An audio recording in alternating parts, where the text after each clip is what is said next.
when life feels like chaos and you're like, I keep misplacing my keys, I'm constantly overwhelmed, I can't, I start projects and I never finish them. Is it because you get distracted because you have like kids or multiple other things going on? Or is it is it life just lifing or is it ADHD?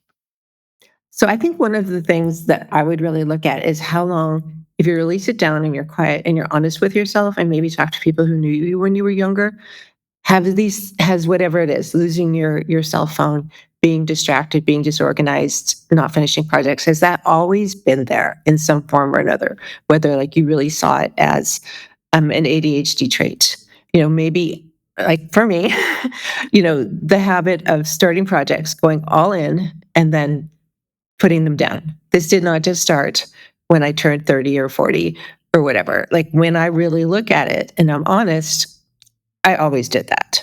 So life, that's not so much lifing.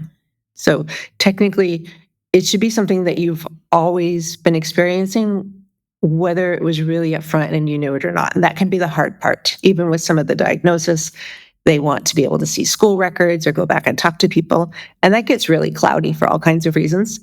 Not to mention it was a long time ago. you know, School records are hard to come by.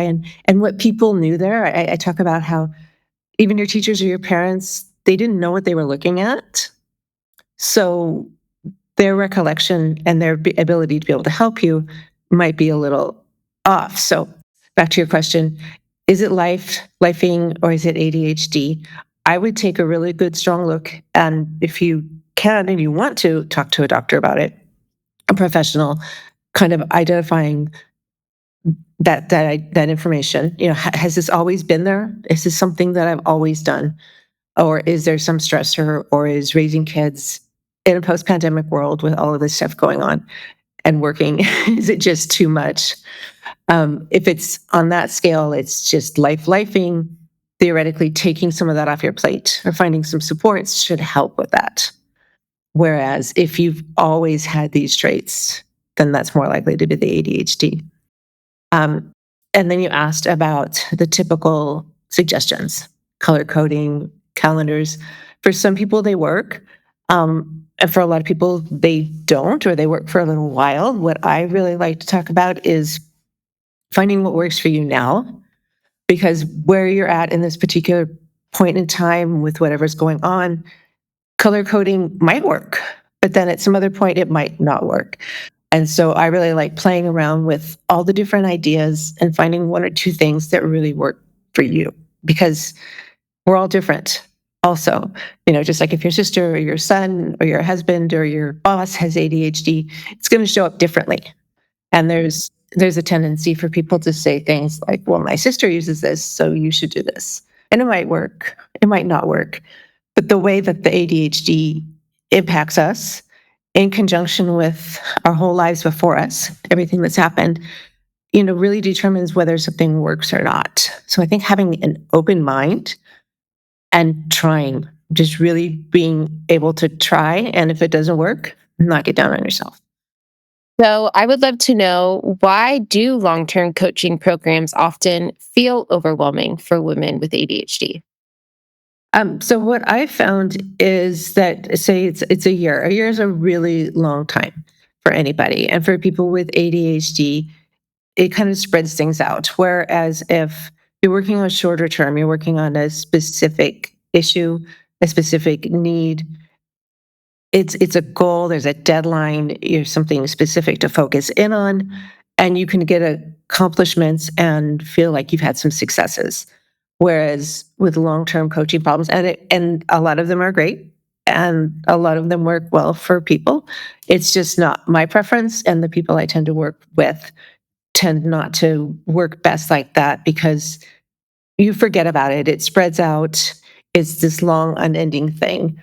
Like I've run marathons. They're very long, and if you just look at the whole thing, you kind of get overwhelmed. But breaking it up. So breaking up the skills, breaking up, this is something I really want to work on. This is something I'm struggling with. This is what I need help with right now. Into just a few, 3, 4 sessions a month, and feeling that success, because then that can build on it. Can you share some quick actionable tips for tackling everyday ADHD challenges? I guess what would those challenges be, and then any actionable tips that you have? Um, so one can be finishing things, getting things that you need to do done. And something that I really like is a combination of two things, is a combination of what is body doubling and the Pomodoro method. And I know these don't work for everybody, but for me, and especially together, and for people that I've worked with, they work well. Pomodoro is the idea that you work for a specific period of time and then you take a break. And by training my brain to do this, it's been helpful. So, setting a timer for 25 minutes, I'm going to work on this for 25 minutes and get some done. Or something I don't want to do that could take a really long time. Like I have billions of emails. I'm going to spend 25 minutes and just make a dent. And then I take a break.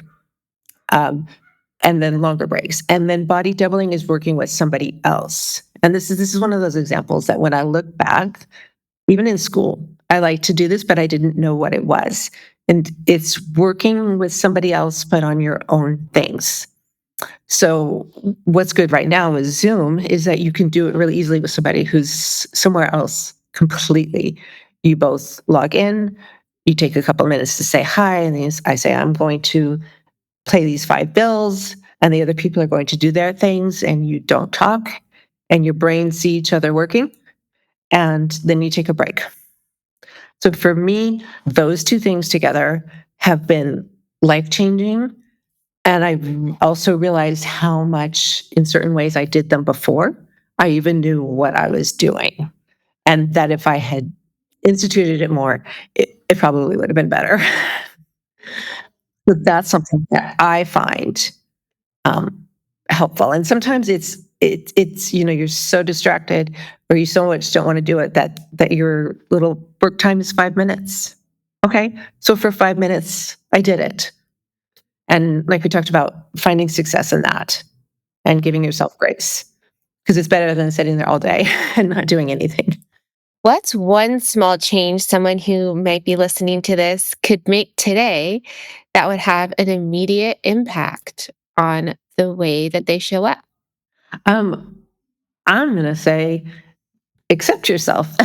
I'm going to say, figure out something, think about something that you do well, some part of your ADHD that's great. You probably come up with great ideas. You probably are very creative and celebrate that. Thank yourself for that. Say, yes, I may, do all these other things, but I can come up with really good ideas and own it and be proud of it.